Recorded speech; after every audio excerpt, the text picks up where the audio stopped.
ഇന്ന് നമുക്ക് ഓപ്പറേഷൻ രാവൺ എന്ന തെലുങ്ക് സിനിമയുടെ കഥ നോക്കിയാലോ. കഥയുടെ ചുരുക്കം എന്തെന്നാൽ, ഒരു 20-21 മുതൽ 35 വയസ്സ് വരെ പ്രായമുള്ള പെൺകുട്ടികൾ അവർക്ക് വിവാഹം നടക്കുന്നതിന്റെ തലേ ദിവസം തന്നെ അവരെ കടത്തിക്കൊണ്ടുപോയി കൊന്നുകളയുന്നു. കൈ മുറിക്കപ്പെട്ട രീതിയിൽ വിവാഹ വസ്ത്രത്തോടു കൂടിയാണ് അവരുടെ ഡെഡ് ബോഡി കണ്ടുകിട്ടുന്നതും. ആരായിരിക്കും അതിനു പിന്നിൽ?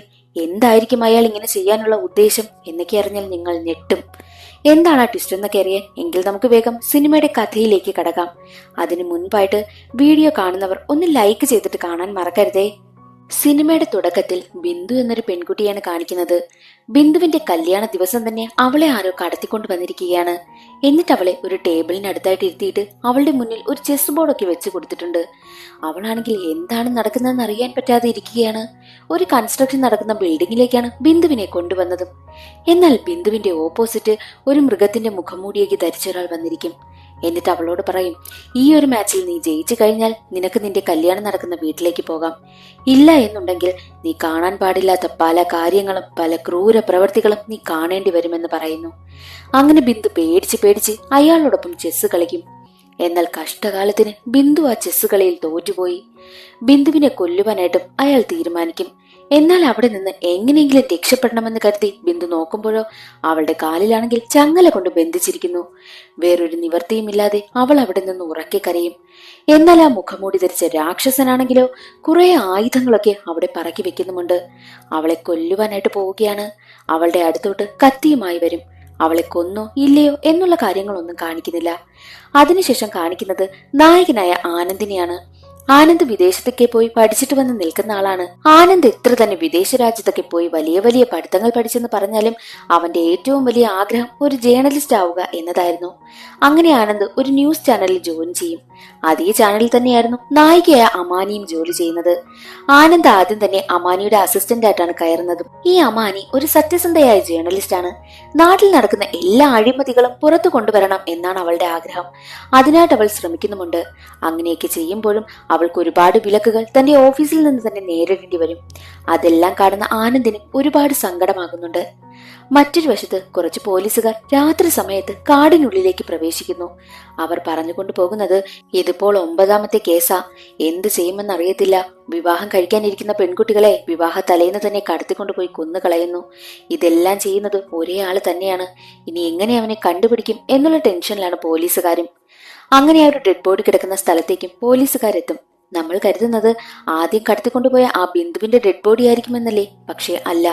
ബിന്ദുവിന്റെ ഡെഡ് ബോഡി എവിടെയാണ്, അവൾ ജീവിച്ചിരിപ്പുണ്ടോ എന്നൊക്കെയുള്ളത് ഒരു ട്വിസ്റ്റാണ്. അത് വഴിയേ മനസ്സിലാകും. എന്നാൽ ആ സംഭവ സ്ഥലത്തേക്ക് ജീവിത എന്നൊരു സ്ത്രീ വരികയാണ്. അവരുടെ മകളാണോ ഇല്ലയോ എന്നറിയാതെ കരഞ്ഞുകൊണ്ടാണ് വരുന്നത്. അയ്യോ, എന്റെ മകളാണോ അത്, എന്റെ മകൾ എവിടെ പോയി എന്നൊക്കെ പറഞ്ഞ് കരഞ്ഞുകൊണ്ടാണ് അവർ വരുന്നതും. ജീവിതയുടെ മകളാണ് പടത്തിന്റെ സ്റ്റാർട്ടിങ്ങിൽ കാണിച്ച ബിന്ദു. തന്റെ മകളാണോ അല്ലയോ എന്നറിയാനായിട്ട് ഡെഡ് ബോഡിക്ക് അരികിലേക്ക് വരും. എന്നാൽ അവിടെയുണ്ടായിരുന്ന ഡെഡ് ബോഡി ബിന്ദുവിന്റേതല്ല എന്ന് മനസ്സിലാക്കി ജീവിതയ്ക്ക് സമാധാനമായി. ആ ഒരു ആശ്വാസത്തിൽ നിൽക്കുന്ന സമയത്തായിരുന്നു യഥാർത്ഥത്തിൽ മരിച്ചുപോയ പെൺകുട്ടിയുടെ അച്ഛനും അമ്മയും അവിടേക്ക് വരുന്നതും. അവർ തന്റെ മകളുടെ ഡെഡ് ബോഡി കണ്ടതും ഉറക്കി കരയുവാനായും തുടങ്ങി. അത് കാണുന്ന ജീവിതയ്ക്ക് വല്ലാത്ത ടെൻഷനാകും. കാരണം ജീവിതയുടെ മകളെയും ഇപ്പോൾ കാണാനില്ലല്ലോ. എന്നാൽ മറ്റൊരു വശത്ത് പോലീസിന് ഇതുവരെയായിട്ടും 9 കൊലപാതകങ്ങൾ നടന്നിട്ടും അതിന്റെ യഥാർത്ഥ പ്രതിയെ കണ്ടുപിടിക്കുവാനായും പറ്റുന്നില്ല. പെൺകുട്ടികളെല്ലാം മരണപ്പെടുന്നത് കല്യാണ വേഷത്തിലാണ്, അതും അവരുടെ കല്യാണ ദിവസം തന്നെ. പെൺകുട്ടികളുടെ കൈയൊക്കെ വെട്ടപ്പെട്ട നിലയിലാണ് ഡെഡ് ബോഡി കിട്ടുന്നതും. അത് കാരണം നാട്ടിലുള്ള ഒരു പെൺകുട്ടികളും വിവാഹം കഴിക്കുവാനായിട്ട് മടിക്കുകയാണ്. വീട്ടുകാർക്കും ആകെ പേടി. അതാകെ വിഷയമാവുകയാണ്. അതെല്ലാം അറിയുന്ന പോലീസ് ഉദ്യോഗസ്ഥരാണെങ്കിൽ ആ കേസ് അന്വേഷിക്കുന്ന മറ്റു പോലീസുകാരെ ഒരുപാട് വഴക്ക് പറയും. മാത്രമല്ല മീഡിയക്കാരും അത് ആഘോഷമാക്കുകയാണ്. പോലീസുകാരെന്താ ഉറങ്ങിപ്പോയോ? 9 കൊലപാതകങ്ങൾ നടന്നിട്ടും ഇതുവരെയും പോലീസുകാർക്ക് ആ ഒരു പ്രതിയെ കണ്ടുപിടിക്കാനായി പറ്റുന്നില്ലെങ്കിൽ അതെല്ലാം പോലീസിന്റെ അനാസ്ഥയാണെന്നൊക്കെ നായികയായ അമാനിയും റിപ്പോർട്ട് ചെയ്യുന്നു. അങ്ങനെ പോലീസ് റേപ്പ് കേസിൽപ്പെട്ട പ്രതികളെയൊക്കെ കണ്ടെത്തി അവരെയൊക്കെ ചോദ്യം ചെയ്യുവാനായും തുടങ്ങി. അവർക്കാർക്കും ഈ ഒരു കേസിൽ യാതൊരുവിധ പങ്കുമില്ലെന്നും പോലീസുകാർക്ക് മനസ്സിലായി. അതേസമയം തന്നെ സ്റ്റേഷനിലേക്ക് ഒരു കുടിയൻ വരികയാണ്. അവൻ ആകെ വല്ലാത്തൊരവസ്ഥയിലായിരുന്നു. ഈ കുടിയനായിരുന്നാൽ ബിന്ദുവിനെ വിവാഹം കഴിക്കാനിരുന്ന പയ്യനാണ്. അവൻ അങ്ങനായി മാറിയതെന്നാൽ 2 മാസമായിട്ട് ബിന്ദുവിനെ കാണാനില്ല. ആ ഒരു സങ്കടത്തിലാണ് അവൻ കുടിക്കുവാനായി ആരംഭിച്ചതും. ബിന്ദുവിനെ കാണാനില്ലാത്ത വിഷമമൊക്കെ അവൻ സ്റ്റേഷനിൽ വന്ന് പറയും. പോലീസ് സ്റ്റേഷനിലെത്തിയ ജീവിതയും 2 മാസമായി എന്റെ മകളെ കാണാതായിട്ട് ഇതുവരെയും എന്റെ മകളെക്കുറിച്ച് ഒരു വിവരവും നിങ്ങൾക്ക് കണ്ടെത്താനായി പറ്റിയില്ലേ എന്നൊക്കെ പറഞ്ഞ് കരഞ്ഞപേക്ഷിക്കും. എന്നാൽ അതേ സമയം തന്നെയായിരുന്നു രാജു എന്നൊരു പയ്യനെ സ്റ്റേഷനിലേക്ക് കൊണ്ടുവന്നതും. ഈ രാജു ആരെന്നാൽ അവസാനമായി ഒരു പെൺകുട്ടിയുടെ ഡെഡ് ബോഡി കിട്ടിയില്ലേ, ആ പെൺകുട്ടിയുടെ പിന്നാലെ നടന്ന് അവളെ ഒരുപാട് തവണ പ്രപ്പോസ് ചെയ്യും.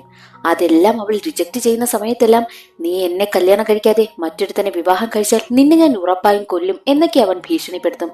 അതിന്റെ എല്ലാ കോൾ റെക്കോർഡും ആ പെൺകുട്ടിയുടെ ഫോണിലുണ്ടായിരുന്നു. അതേ സംബന്ധിച്ചാണ് അവനെ അറസ്റ്റ് ചെയ്ത് കൊണ്ടുവന്നതും. എന്നാൽ ഈ പോലീസുകാർക്ക് എങ്ങനെയെങ്കിലും കേസ് അവസാനിപ്പിക്കണമല്ലോ, അതുകൊണ്ട് അവനെ അടിച്ച് ഒരുപാട് ചോദ്യം ചെയ്യും. നീയല്ലേടാ 9 പെൺകുട്ടികളെയും കടത്തിക്കൊണ്ടുപോയി കൊന്നു കളഞ്ഞത് എന്നൊക്കെ ചോദിക്കുന്ന സമയത്തും അല്ല, ഞാൻ ആരെയും കൊന്നിട്ടില്ല, ഞാൻ അവളെ പ്രപ്പോസ് ചെയ്തു എന്നത് ശരി തന്നെയാ, പക്ഷെ എനിക്ക് കൊല്ലാനും വേണ്ടിയിട്ടുള്ള ഒരു ദേഷ്യവും അവളോടില്ലായിരുന്നു, ഞാൻ അങ്ങനെ പറഞ്ഞതൊക്കെ ശരി തന്നെയാ, ഞാൻ മറ്റൊരു പെൺകുട്ടികളെയും കൊന്നിട്ടില്ല എന്നൊക്കെ അവൻ കെഞ്ചി പറഞ്ഞിട്ട് പോലും പോലീസുകാർ അതൊന്നും കേൾക്കുന്നില്ല. അടുത്ത ദിവസം തന്നെ പ്രസ് മീറ്റിൽ പങ്കെടുക്കുവാനായിട്ട് അവന്റെ മുഖം മറച്ച് അവിടേക്ക് കൊണ്ടുവരും. എന്നിട്ട് മീഡിയയ്ക്ക് മുന്നിലായിട്ട് പറയും, നാട്ടുകാരെ എല്ലാം ഭീതി പടർത്തിക്കൊണ്ടിരുന്ന ആ ഒരു സൈക്കോ കില്ലറിനെ നമ്മളിപ്പോൾ പിടികൂട്ടിയിട്ടുണ്ട്. ഇനി നാട്ടുകാർക്കൊക്കെ സമാധാനത്തോടെ ജീവിക്കാം. ഇവനാണ് ആ 9 പെൺകുട്ടികളെയും കൊന്നതെന്നും മീഡിയയ്ക്ക് മുന്നിലായിട്ട് പറയുന്നു. അതെല്ലാം കണ്ടുകൊണ്ട് നായകനും നായികയും അവിടെ ഉണ്ടായിരുന്നു. അതേസമയം തന്നെ അവനെ അറസ്റ്റ് ചെയ്ത് കൊണ്ടുപോകുന്ന സമയം അവിടേക്ക് ജീവിതയും എത്തുകയാണ്. എടാ, എന്തിനാടാ നീ ആ 9 പെൺകുട്ടികളെയും കൊന്നുകളഞ്ഞത്? അവർ നിന്നോട് എന്ത് തെറ്റാടാ ചെയ്തത്? മറ്റുള്ളവരുടെ ശവശരീരമെങ്കിലും കിട്ടി, എന്റെ മകളുടെ ശവശരീരം പോലും കിട്ടിയില്ല. അവൾ ജീവനോടെ ഉണ്ടോ ഇല്ലയോ, എന്റെ മകളെ നീ എന്ത് ചെയ്തടാ എന്നൊക്കെ പറഞ്ഞ് ആ രാജുവിനെ തല്ലും. രാജുവിന് അതിനൊക്കെ മറുപടി പറയാൻ പറ്റുമോ? ഇല്ല. കാരണം പോലീസുകാർക്ക് എങ്ങനെയെങ്കിലും ഒരു പ്രതിയെ വേണം. അത് തന്നെയായിരുന്നു രാജു. ന്യൂസ് റിപ്പോർട്ട് ചെയ്യാനായിട്ട് അവിടെ ആനന്ദും അമാനിയും ഉണ്ടായിരുന്നു. ഇവർക്ക് രണ്ടാൾക്കും പോലീസിനെ നല്ല സംശയം. പോലീസ് ആ കേസ് ക്ലോസ് ചെയ്യുവാൻ വേണ്ടിയിട്ട് ചെയ്യുന്ന പരിപാടിയാണെന്ന് അവർക്ക് മനസ്സിലായി. അവർ ഈ ബിന്ദുവിനെ പറ്റി അന്വേഷിക്കുവാനായി തീരുമാനിക്കുന്നു. അങ്ങനെ അവർ നേരെ ജീവിതയുടെ വീട്ടിലേക്കാണ് എത്തിയത്. ഈ കേസ് എങ്ങനെയെങ്കിലും കണ്ടുപിടിക്കണം എന്ന വാശിയായി ആനന്ദിനും അമാനിക്കും. ജീവിതയുടെ വീട്ടിലേക്ക് എത്തിയ സമയത്ത് അവിടെ എന്തോ വലിയ പൂജ നടക്കുകയായിരുന്നു. ഇതെന്തിനാണ് ഈ പൂജ നടത്തുന്നത് എന്ന് ആനന്ദും അമാനിയും ജീവിതയോട് ചോദിക്കും. അതോ, ഈ പൂജ നടത്തുന്നത് എന്റെ സഹോദരനാണ്, ബിന്ദുവിനെ തിരിച്ചു കിട്ടാൻ വേണ്ടിയിട്ടാണ് പൂജ നടത്തുന്നതെന്നും ജീവിത പറയും. അങ്ങനെ അവർ ബിന്ദുവിനെ കുറിച്ച് കൂടുതലായിട്ടുള്ള കാര്യങ്ങൾ ജീവിതയോട് ചോദിച്ചറിയും. എങ്ങനെയാണ് ബിന്ദുവിനെ കാണാതെ പോയത്, ബിന്ദുവിനെ കാണാതെ പോയ ദിവസം ഇവിടെ എന്താണ് സംഭവിച്ചതെന്ന് അവർ ചോദിക്കുമ്പോൾ ജീവിത പറയും, ബിന്ദു ഒരു പയ്യനെ പ്രണയിച്ചു, അവനെ മാത്രമേ വിവാഹം കഴിക്കൂ എന്ന് അവൾ വാശി പിടിച്ചിരുന്നു. അങ്ങനെ ഒടുവിൽ ഞങ്ങൾ അതിന് സമ്മതിച്ചു. കുടുംബത്തിലെ ആദ്യത്തെ വിവാഹമായതുകൊണ്ട് നല്ല ആഘോഷത്തോടെയാണ് വിവാഹമെല്ലാം പ്ലാൻ ചെയ്തതും. കല്യാണത്തിന്റെ തലേ ദിവസം അവളെ റിസപ്ഷന് വേണ്ടിയിട്ട് റെഡിയാക്കിക്കൊണ്ട് നിൽക്കുന്ന സമയമായിരുന്നു. ബിന്ദുവിന്റെ ഒരു കൂട്ടുകാരി ഫോൺ വിളിച്ചു. പെട്ടെന്ന് കാണണമെന്ന് പറഞ്ഞതിനാൽ അവൾ ആ ഒരുങ്ങി നിന്ന വേഷത്തിൽ തന്നെ തന്റെ സ്കൂട്ടിയും എടുത്ത് അവിടെ നിന്ന് പോയി.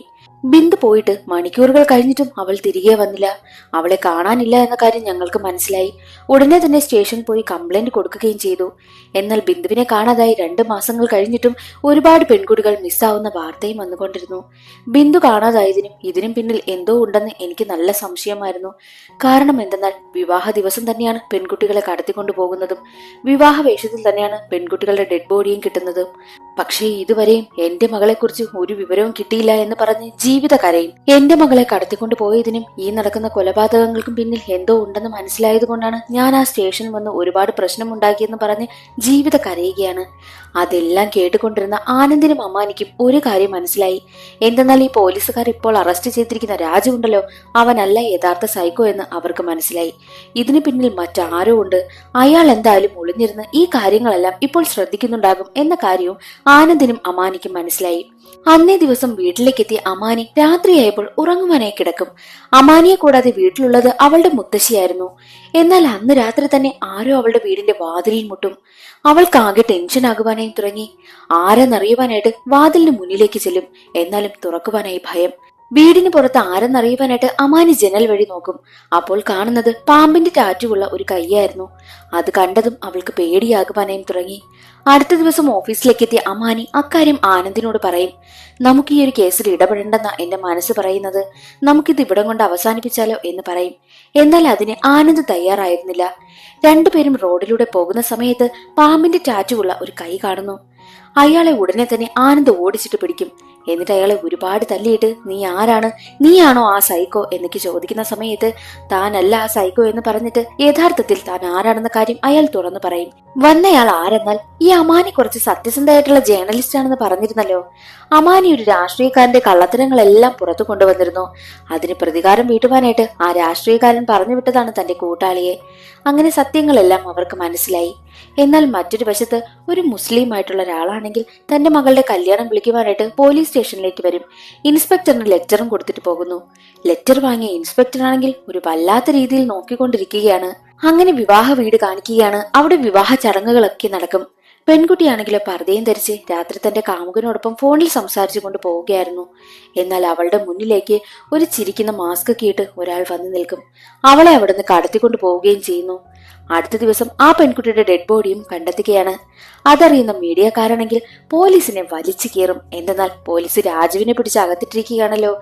എങ്ങനെയെങ്കിലും കേസ് തെളിയിക്കുവാനായിട്ട് ഒരു പാവപ്പെട്ടവന്റെ മണ്ടയിൽ കേസ് കൊണ്ടിട്ട് കൊടുത്തു എന്നുള്ള രീതിയിലൊക്കെ ന്യൂസിൽ അമാനി റിപ്പോർട്ട് ചെയ്യും. പോലീസ് എന്താ ഉറങ്ങുകയാണോ, പോലീസിന്റെ കഴിവുകേടാണ് ഈ നടക്കുന്നതെല്ലാം എന്നൊക്കെ അമാനി റിപ്പോർട്ട് ചെയ്യും. അത് കാണുന്നതും പോലീസുകാരന് രക്തം തിളച്ചു. അയാൾ ഉടനെ തന്നെ ഓഫീസിലേക്ക് എത്തി അമാനിയെ വിരട്ടും. നീ എന്തായി കാണിക്കുന്നത്, നീ എന്തിനാ ഇങ്ങനെയൊക്കെ ഞങ്ങളുടെ പേരിൽ റിപ്പോർട്ട് ചെയ്യുന്നത് എന്നൊക്കെ പറഞ്ഞ് അവളെ ഒരുപാട് വിരട്ടും. ആ പോലീസുകാരൻ രാഷ്ട്രീയക്കാരന്റെ ആളാണ്. അതുകൊണ്ട് തന്നെ കമ്പനിയിലുള്ള ഹെഡാണെങ്കിൽ അമാനിയെ വഴക്ക് പറയും. നീ ഇനി മേലാൽ ഈ രാഷ്ട്രീയക്കാരന്റെയോ പോലീസുകാരന്റെയോ കാര്യത്തിൽ ഇടപെട്ടാൽ, അവരെ കുറിച്ച് വല്ലത് നീ റിപ്പോർട്ട് ചെയ്താൽ നിന്റെ ജോലി അവിടെ കൊണ്ട് നഷ്ടമാകും എന്ന് പറയും.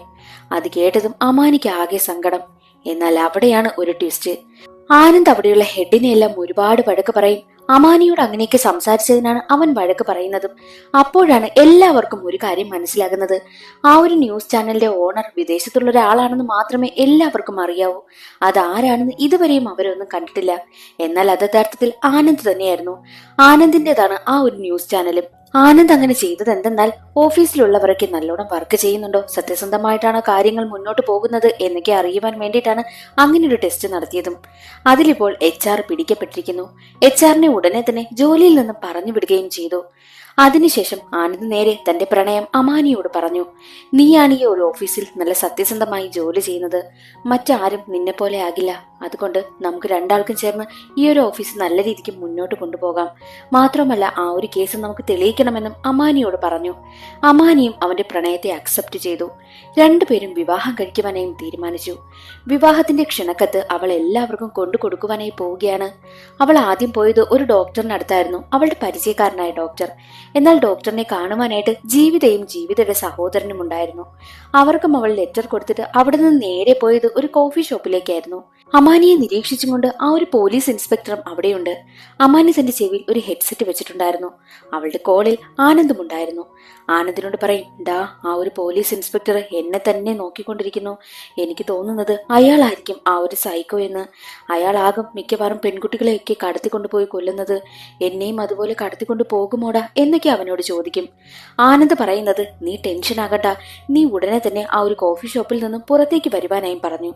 ഉടനെ തന്നെ അമാനി അവിടെ നിന്നും പാർക്കിങ്ങിലേക്ക് വരും. അവളെ ഫോളോ ചെയ്ത് ആ ഒരു പോലീസ് ഇൻസ്പെക്ടറും ഉണ്ടായിരുന്നു.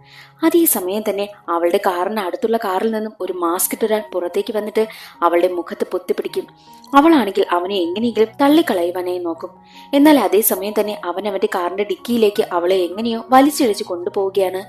നീ ആരാടാ, എന്തിനാടാ എന്നെ കടത്തിക്കൊണ്ടു പോകുന്നത് എന്നൊക്കെ അവൾ ചോദിക്കുന്ന സമയത്ത് ഒരു സ്പ്രേ എടുത്ത് അവളുടെ മുഖത്തേക്ക് പ്രയോഗിക്കും. ആ സ്പ്രേ അടിച്ചതും അമാനി ബോധം കിട്ടു. അതേസമയം തന്നെ പോലീസ് ഇൻസ്പെക്ടർ അവിടേക്ക് വന്നിട്ട്, ആരാടാ നീ, എന്താ നീ ആ പെൺകുട്ടിയോട് ചെയ്യുന്നത്, നേരെ നോക്കടാ എന്നൊക്കെ പറയുന്ന സമയത്ത് അവൻ തിരിയും. എന്നാൽ അവന്റെ മുഖത്ത് മാസ്ക് ഉണ്ടായിരുന്നല്ലോ. അവനെയാണെങ്കിൽ പോലീസ് ഇൻസ്പെക്ടറിന് മനസ്സിലാകുന്നുമില്ല. എന്നാൽ അവൻ ഉടനെ തന്നെ പോലീസ് ഇൻസ്പെക്ടറിന്റെ തോക്ക് പിടിച്ചു വാങ്ങി പോലീസ് ഇൻസ്പെക്ടറിനെ തന്നെ വെടിവെക്കും. മയങ്ങി വീണ പോലീസ് ഇൻസ്പെക്ടറിന്റെ ദേഹത്ത് കൂടി തന്നെ തന്റെ കാറ് കയറ്റിയിറക്കി അമാനിയും കൊണ്ട് അവിടെ നിന്ന് പോവുകയായിരുന്നു. അതേസമയം തന്നെയായിരുന്നു ആനന്ദും അവിടേക്ക് എത്തിയതും.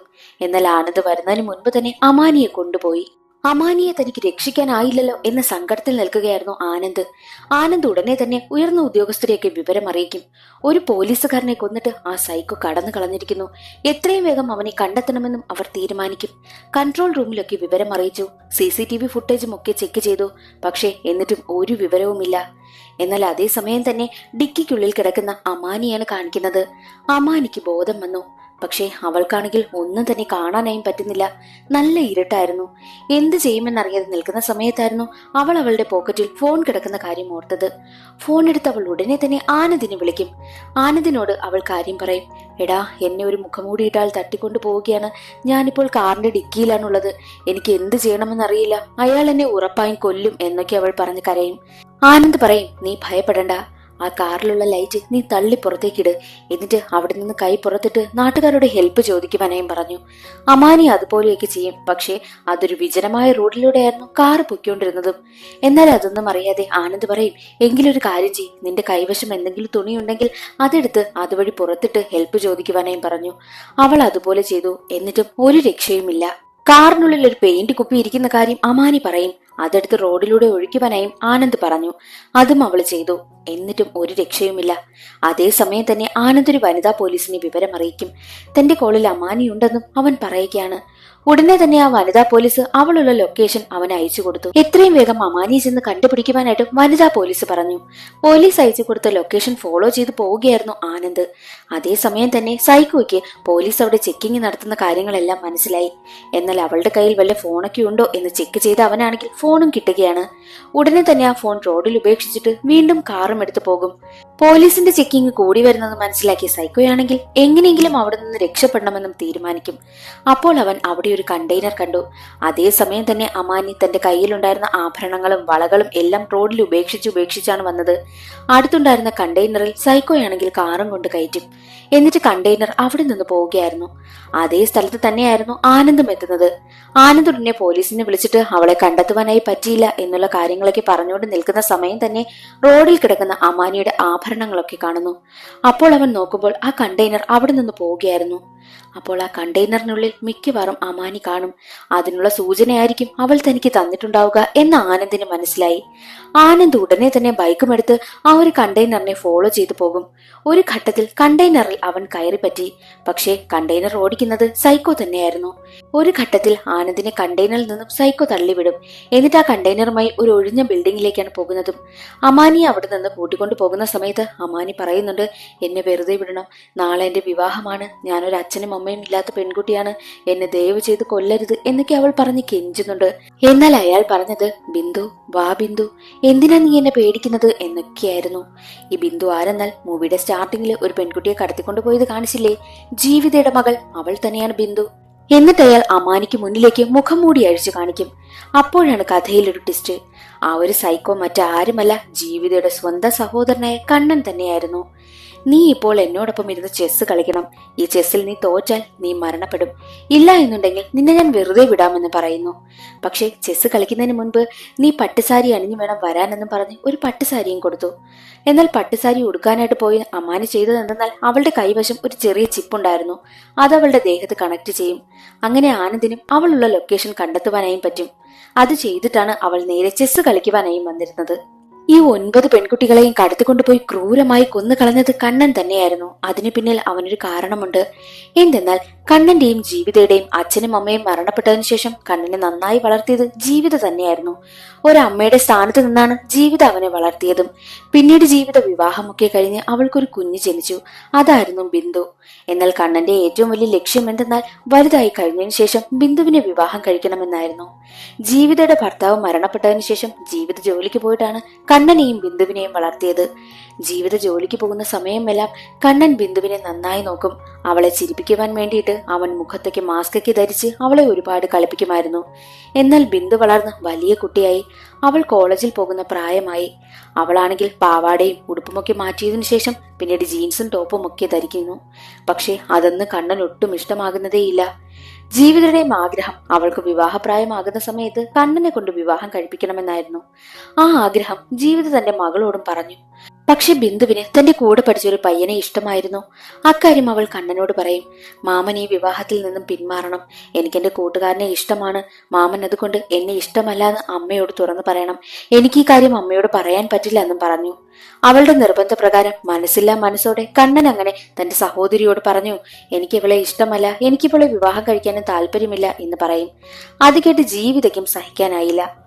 ഒടുവിൽ ജീവിത തന്റെ മകളായ ബിന്ദുവിന് ഇഷ്ടമുള്ള പയ്യനെ കൊണ്ട് വിവാഹം കഴിപ്പിക്കുവാനായും തീരുമാനിച്ചു. അങ്ങനെയാണ് ആ ഒരു വിവാഹം നടക്കുവാനായി പോയതും. എന്നാൽ കണ്ണന്റെ മനസ്സിൽ പ്രതികാരമാണ്. ബിന്ദുവിനെ എങ്ങനെയെങ്കിലും വിവാഹം കഴിക്കണം എന്നായിരുന്നല്ലോ കണ്ണന്റെ ആഗ്രഹം. പക്ഷെ അത് നടന്നില്ല. അവൾക്ക് വേറൊരു പയ്യനെ ഇഷ്ടമായി. എല്ലാ കാര്യങ്ങളും അറിഞ്ഞു വെച്ചുകൊണ്ടാണല്ലോ ബിന്ദു അങ്ങനെ ഒരു തെറ്റ് ചെയ്തതും. ബിന്ദുവിന്റെ കല്യാണ ഒരുക്കങ്ങളൊക്കെ കണ്ണിൽ കാണാതെയാണ് പ്രതികാരം കൂടിയതും ബിന്ദുവിനെ കടത്തിക്കൊണ്ടു പോയതും. എന്നിട്ട് ആ ഒരു ബിൽഡിംഗിൽ വെച്ച് ബിന്ദുവിനെ കൊന്നു കളഞ്ഞു. പക്ഷെ അവളുടെ ഡെഡ് ബോഡി എങ്ങും കൊണ്ട് ഉപേക്ഷിച്ചതേയില്ല. ആ ഒരു ബിൽഡിംഗിൽ തന്നെ ഉണ്ടായിരുന്നു. ബിന്ദുവിന്റെ ഡെഡ് ബോഡി ഇപ്പോഴും ആ ബിൽഡിംഗിൽ തന്നെയുണ്ട്. അവളുടെ ഡെഡ് ബോഡി എങ്ങും ഉപേക്ഷിച്ചിട്ടേയില്ല. പിന്നീടുള്ള ദിവസങ്ങളിലെല്ലാം വിവാഹം കഴിക്കാൻ പോകുന്ന പെൺകുട്ടികളെയൊക്കെ കാണുമ്പോൾ ബിന്ദുവിനെയാണ് കണ്ണന് ഓർമ്മ വരുന്നതും. അതുകൊണ്ട് തന്നെയാണ് വിവാഹ തലേന്ന് പെൺകുട്ടികളെയൊക്കെ കടത്തിക്കൊണ്ടുപോയി കൊന്നു കളയുന്നതും. അക്കാര്യമെല്ലാം അമാനിയോട് പറയുന്നു. എന്നാൽ അമാനിയുടെ ദേഹത്ത് അവളുടെ ചിപ്പ് കണക്ട് ചെയ്തിരുന്നല്ലോ. അതുവഴി പോലീസ് കൺട്രോൾ റൂമിലുള്ള എല്ലാവരും നായകനായ ആനന്ദും കണ്ണൻ പറഞ്ഞ കാര്യങ്ങളെല്ലാം കേട്ടു. സത്യാവസ്ഥ അവർക്ക് മനസ്സിലായി. ചെസ് കളിയിൽ തോറ്റുപോയ അമാനിയെ കൊല്ലുവാനായിട്ട് കണ്ണൻ പോകും. അതേസമയം തന്നെയായിരുന്നു ആനന്ദ് ജീവിതയുടെ വീട്ടിലെത്തിയിട്ട്, നിങ്ങളുടെ സഹോദരൻ കണ്ണനില്ലേ, അയാൾ ജോലി ചെയ്യുന്ന കൺസ്ട്രക്ഷൻ സൈറ്റ് ഏതാണ്, നിങ്ങളുടെ സഹോദരനാണ് യഥാർത്ഥത്തിൽ ആ സൈക്കോ എന്നും പറയും. അത് കേട്ടതും ജീവിതയ്ക്ക് ഷോക്കായി പോയി. ജീവിത ആ സൈറ്റും പറഞ്ഞു കൊടുത്തു. ആനന്ദ് അവിടെ എത്തുന്ന സമയത്ത് കണ്ണൻ അമാനിയെ കൊല്ലുവാനായിട്ട് പോവുകയാണ്.